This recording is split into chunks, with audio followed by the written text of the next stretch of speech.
Now, Valentine's is not my favorite holiday. There's not even really any good Valentine's horror movies.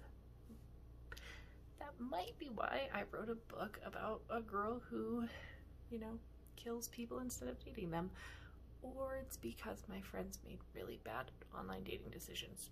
You read the book and be the judge of that. Either way, The Rest Will Come is free on Amazon today. So that is what we're gonna read. So I thought I would read one of the more romantic sections to get us really in the mood. So this is one of her dates later in her online dating career. Eva pulled her car into the trailhead parking lot. She fetched her walking stick and hiking pack from the trunk and led Corey toward the mountain. Walking up the trail, Corey's steps crunched behind her. Eva kept the pace slow and steady, swinging her stick forward and allowing it to bump against the gravel, then swooping it in line with her stride and repeating. The sun crept up into the sky, casting sharp rays over the mountainside. The light broke among the trees and glared from the horizon. The air still maintained the hint of extra moisture, the fading cool edge of the night. Eva evaporated momentarily in the mountain, dissolving in the thin air, until Corey spoke behind her. "How far are we going?" he asked. "We'll hike up about a mile. There's kind of a cool place off the trail I thought we'd go to." "That sounds good." With each step upward in altitude, Eva felt her anticipation building. The excitement swelled against her rib cage. The mile dragged on so long, with Corey trailing behind her. She could hear him talking, but the words did not register in her brain.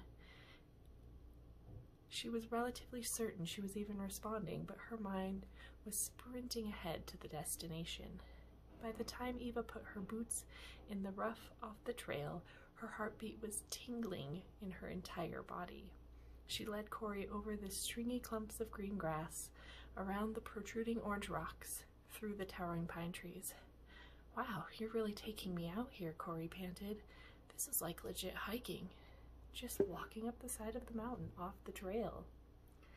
"Nearly there," Eva replied.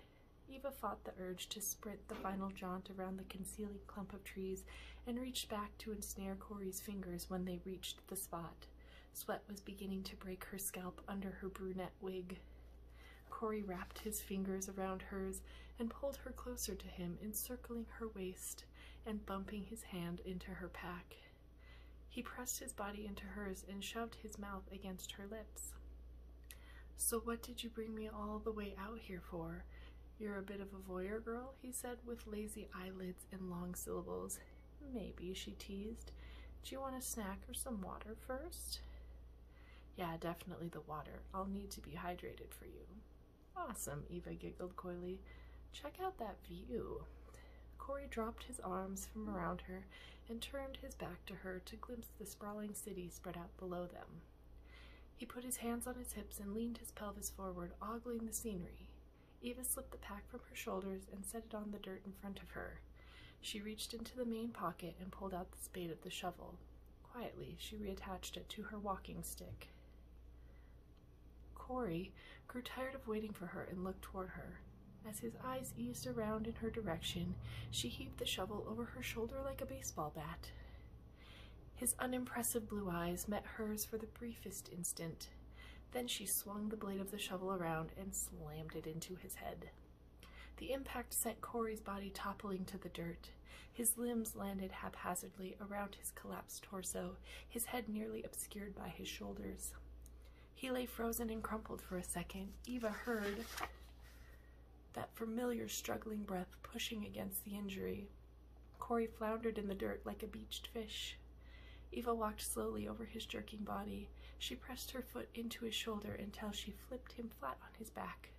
She stepped over his body, placing a foot on either side of his torso. She raised the shovel directly above his head and swung it down into his skull until it cracked. His body fell still, his breath disappearing into the mountain air.